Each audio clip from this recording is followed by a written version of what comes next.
l'heure où la recherche agronomique revient largement sur les bénéfices du labour, il convient de s'intéresser à ce en quoi a pu consister le labour dans les sociétés traditionnelles. Autour d'Uzès, mais également un peu partout dans le Midi méditerranéen, le labour se pratique de différentes manières. L'arère a souvent été mise en avant et critiqué pour son efficacité minimale. On lui reproche de seulement fendre la terre sans la retourner. Ces escampadouires, entendez ces oreilles, qui ont pour fonction de retourner les mottes de terre créées par le passage du soc, ne seraient pas très efficaces.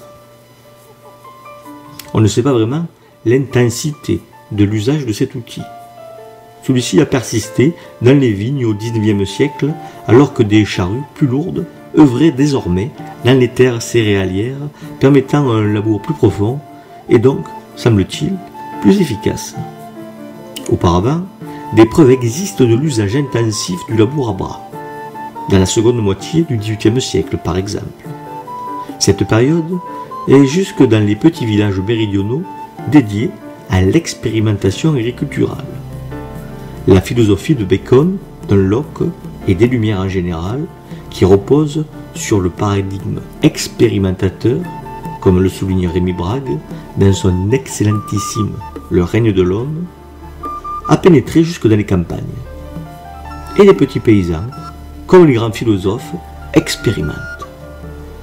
On voit donc qu'entre 1750 et 1800, le labour à bras semble se généraliser et ne plus se concentrer sur les parcelles minuscules qui sont légion à cette époque et les seuls jardins. Même les grands domaines vont avoir recours à ce mode de labour, gourmand en temps et en homme. Mais c'est que la période connaît une croissance démographique importante. Le marché de l'emploi est dès lors très défavorable aux travailleurs, les salaires baissent et les rentiers mettent à profit cette situation pour changer leurs pratiques agriculturales. La société déborde de jeunesse, il faut l'employer.